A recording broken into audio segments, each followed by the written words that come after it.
It was a stormy night when 17-year-old Alina Hayes quietly packed a small bag and stepped out of her house without saying goodbye.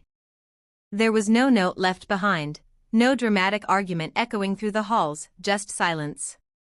Earlier that evening, her father had made the final decision for her future. She would marry a man she had never loved, never chosen. Her dreams of building a career in technology meant nothing to him. In that moment, Alina realized she had two choices. Obey and lose herself forever, or run and face the unknown alone. She chose the unknown. The next morning, the small Texas town buzzed with rumors. Some said she would return within days, others claimed she was too weak to survive on her own. But days turned into months, and months into years. Alina never came back. What no one knew was that she arrived in Houston with only $200 and a broken phone.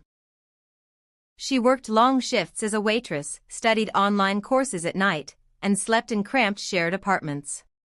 There were nights she cried herself to sleep, questioning whether she had made the biggest mistake of her life. Yet every setback hardened her determination.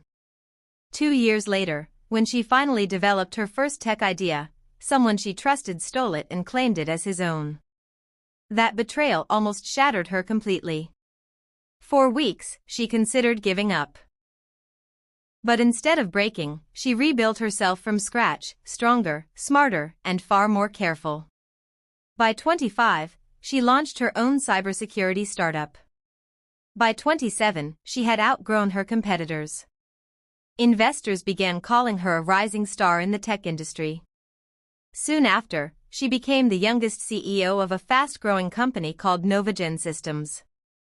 10 years after she had disappeared, a sleek black car stopped in front of the very house she once fled from.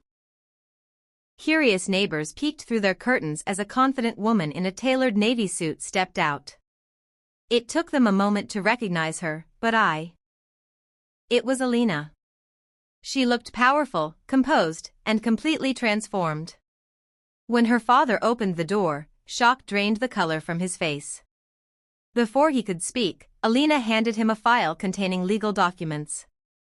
Novagen Systems had just acquired the land on which his struggling factory stood, the same factory he once said she would never be capable of managing. Tears formed in his eyes as he asked if she had come to shut him down.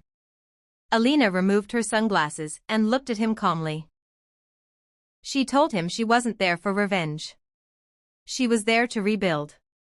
Her company planned to transform the old factory into a modern innovation center that would train and employ young women in technology, especially those who had been forced to abandon their dreams. She had not returned to destroy the past, but to redefine it. As construction began weeks later, a new sign was placed outside the renovated building, Novagen Innovation Center, founded by Alina Hayes. Beneath it, in smaller letters, were the words, "For every girl who was told she couldn't." And in that quiet town that once doubted her, Alina's success became the loudest answer of all.